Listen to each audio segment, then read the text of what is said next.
What up, everybody? Welcome back to the channel.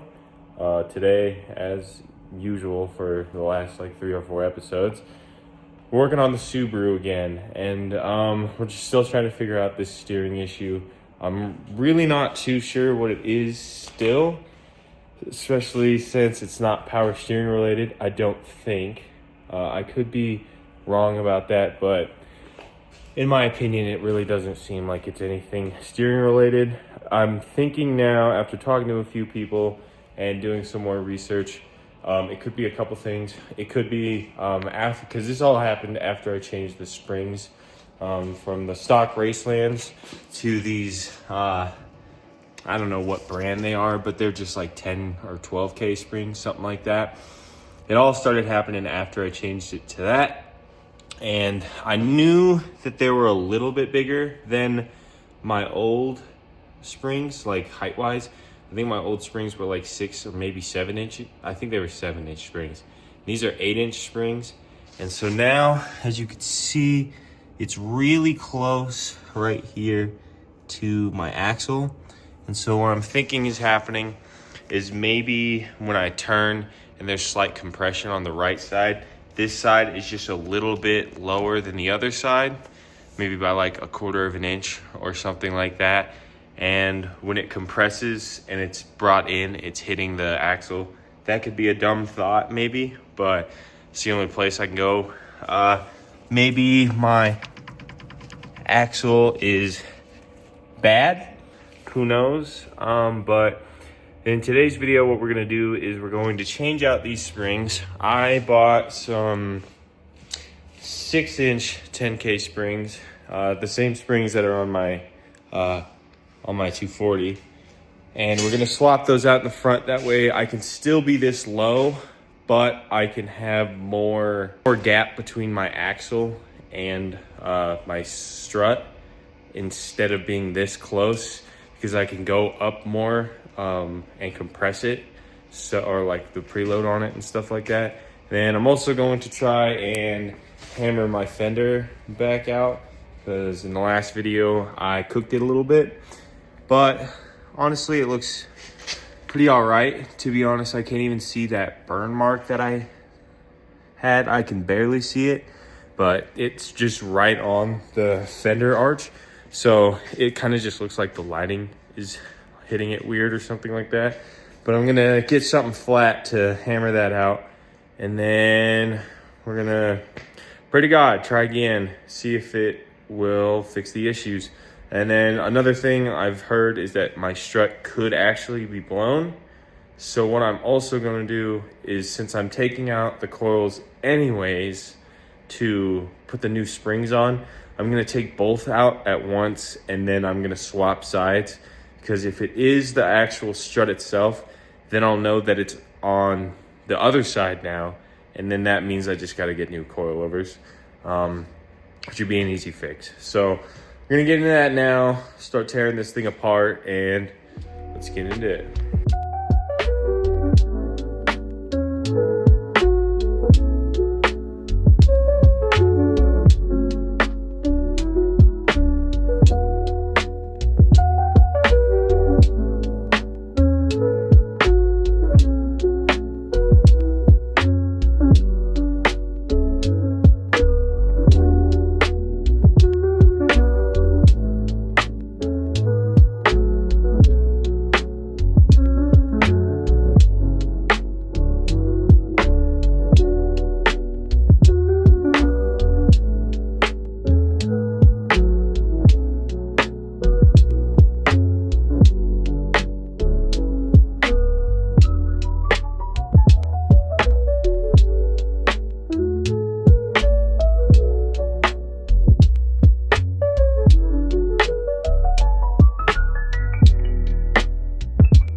Alrighty, so I've got the coilovers, both of them fully disassembled. This was the one that was on this side. and that was the one that was on the other side. So now all it is just grabbing the springs and putting them on. I'm gonna try to add a little bit of preload too. It's just kind of hard to add preload when you don't have like a vise, which you think somewhere in here I would have one, but I do not. So like I said, I'm also going to swap sides. So this one is going to go on the other side now, and this one is going to go on this side. So I'm going to put them together now, and then hopefully these bad boys and swapping them will either eliminate all of my coilover thoughts or fix the issue. And if not, then we're going to thinking about the axle being the problem. So let's get back into putting these things back in the car so we can get them on the ground and adjusted. So since I'm swapping sides, the way that it mounts in there is a little bit different. So all I got to do is just adjust the camber back.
Alrighty, we got this side done here. Just putting this coil over together now. So I had to raise it quite a bit, and it looks like there's gonna be quite a bit of room in here now. Another thing I was doing was while I was in there, I was kind of like pulling back and forth on the axle, just trying to feel for any play. So that one has some. This side, I don't know if it's just because it's not bolted up right now, but you can hear that. I don't think that's too much play, to be honest with you. So I'm not gonna worry about it right now. Obviously, like I said, if this doesn't help the problem or if you still can't figure out the problem, I'm gonna worry about the axles next. So let's hope to God that once we put this coilover in, go align it, drive it, and we'll see if it works again. Tomorrow for sure. So as you guys saw, got those springs swapped and the coilover swapped to the other side. It drives better. I also raised it a little bit and it wasn't as bad, but I'm gonna insert a clip here.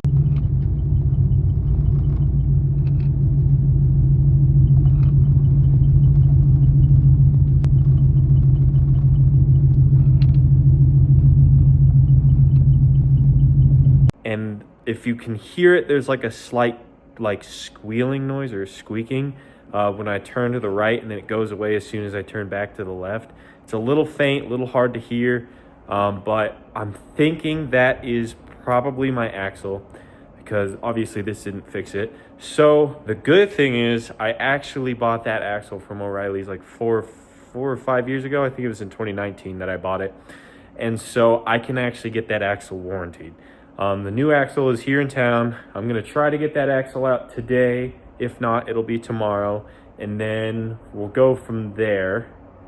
Hopefully that'll fix the issue. If not, I'm gonna replace my power steering pump. And if that's not it, then I'm just at a loss. And I'm gonna just adjust it until I barely notice it pretty much. And I'm happy with it. But I'm also going to film a little bit of content. I got my boy coming over, bringing his IS300, and we're going to put some coilovers on it.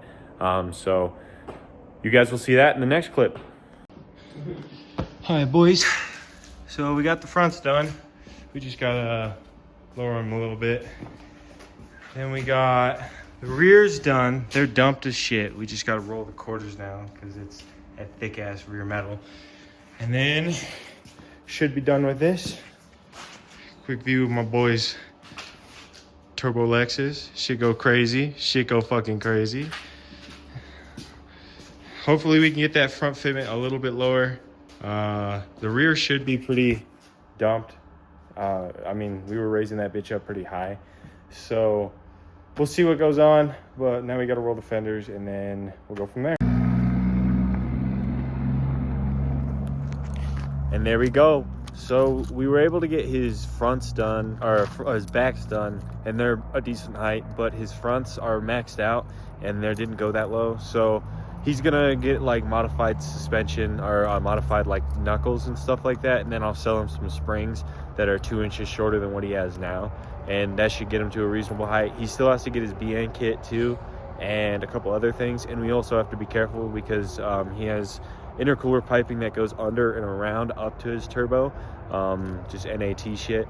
So we're gonna get that done, and it got too late today, so I'm gonna do my axle tomorrow. So I'll see you guys in the morning.